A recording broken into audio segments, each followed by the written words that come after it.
Sabe, quando a gente ouve falar de um crime, a gente pensa logo no ato em si, né? Mas para a lei é como se fosse uma cebola. A gente precisa descascar camada por camada para entender o que realmente aconteceu. E é exatamente isso que a gente vai fazer hoje. Vamos mergulhar na lógica por trás da legítima defesa, da intenção, de tudo. Bora lá? Então, para começar, vamos direto ao ponto com uma pergunta que parece simples, mas não é. Será que tudo que é contra a lei é de fato um crime? Olha, a resposta tem vários dependes e pode até surpreender. Pensa assim, ó. A teoria mais aceita diz que um crime é tipo um banquinho de 3 pernas. Para ele ficar de pé, precisa das 3, sem exceção. A primeira perna, o ato tem que estar lá, descrito na lei como crime. A segunda tem que ser um ato ilegal, ilícito, ou seja, sem nenhuma justificativa. E a terceira, quem fez o ato tem que ser culpável. Se faltar uma perna dessas, o banquinho cai, ou seja, não é crime. E é aqui que a coisa começa a ficar bem interessante, porque às vezes um ato tem toda a cara de crime, sei lá, um homicídio, por exemplo. Mas a lei pode olhar e dizer, opa, peraí, isso não foi ilegal. Isso nos joga direto na nossa primeira camada de análise, a da justificativa.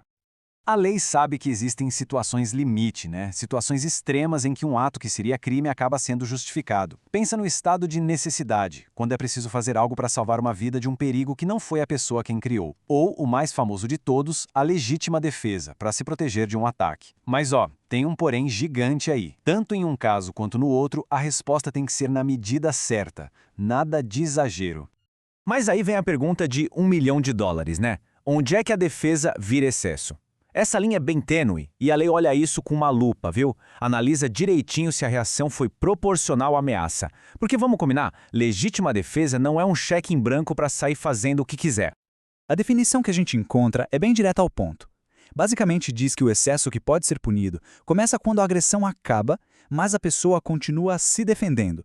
Ou seja, a defesa só vale durante o ataque. Acabou a ameaça? Qualquer coisa que se fizer depois disso já é outra história. Vira um novo ataque. Olha, esse exemplo do guarda-chuva deixa tudo super claro. Imagina a cena. Alguém ataca uma pessoa. Ela pega o guarda-chuva para se defender na medida certa. Beleza. O agressor cai e fica desacordado. A ameaça acabou, certo? Se a pessoa continuar batendo nele ali no chão, pronto.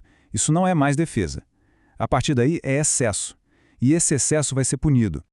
E claro, esse excesso tem consequências. A pessoa vai responder por isso na justiça. E aí a grande questão que o juiz vai ter que descobrir é: esse excesso foi de propósito, com a intenção de machucar mais, ou foi, sei lá, um erro de cálculo, um descuido no calor do momento? A resposta para essa pergunta é o que vai definir o tamanho do problema.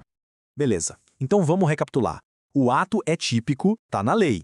E não teve justificativa, não foi legítima defesa nem nada. Acabou por aí? Que nada! A gente ainda tem mais uma camada para analisar. Agora a lei olha para a pessoa e pergunta: será que a gente pode mesmo culpar essa pessoa? E aí a gente entra na camada da culpabilidade. Existem algumas situações bem específicas em que a lei diz que simplesmente não é justo culpar alguém. É o caso de quem tem menos de 18 anos, por exemplo, que ainda está se desenvolvendo, ou alguém com uma doença mental tão séria que a pessoa nem entendia o que estava fazendo. Nesses casos, a lei reconhece que a pessoa não tinha como agir diferente, não tinha escolha. Mas atenção aqui num ponto crucial. Aquela história de, eu estava sob forte emoção, ou estava muito bêbado, se foi por vontade própria, não cola como desculpa, tá? A lei é clara.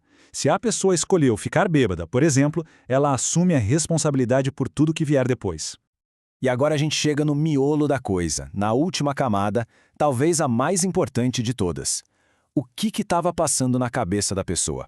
Foi de propósito? Foi sem querer? No juridiquês, a gente chama isso de dolo e culpa. E nossa, entender a diferença entre os dois é fundamental para saber se houve crime e qual vai ser a pena. Dolo, falando de um jeito bem simples, é quando tem intenção. A pessoa quis fazer aquilo, ela agiu com a vontade de chegar naquele resultado criminoso. Sabia o que estava fazendo e queria fazer, sem mistério. Já a culpa é outra história. Aqui a pessoa não queria aquele resultado. De jeito nenhum. O problema aconteceu por um vacilo, um descuido, uma falta de atenção ou de preparo. O comportamento dela levou aquilo, mas sem a intenção. E essa culpa, esse vacilo, pode acontecer de 3 jeitos. Tem a negligência, que é quando se deixa de fazer o que deveria, tipo, não checar o freio do carro. Tem a imprudência, que é quando se faz algo arriscado que não deveria, tipo, correr demais numa curva perigosa. E tem a imperícia, que é a falta de habilidade técnica para fazer alguma coisa da sua profissão, tipo um erro básico de um profissional qualificado. Então percebe, a análise de um crime é como um funil mesmo. O ato vai passando por cada camada, uma de cada vez. É típico? Sim. É ilícito? Sim. O agente é culpável? Sim. Só aí que a gente vai ver se foi com dolo ou culpa.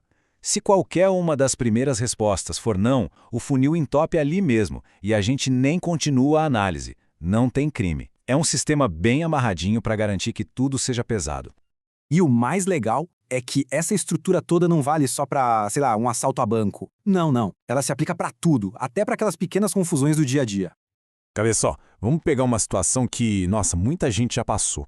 O som alto do vizinho. Pois é, até essa situação que parece uma coisa boba, passa por toda essa análise que a gente viu. Na lei, o nome disso é perturbação de sossego. E olha que interessante, a lei especifica bem o que é isso.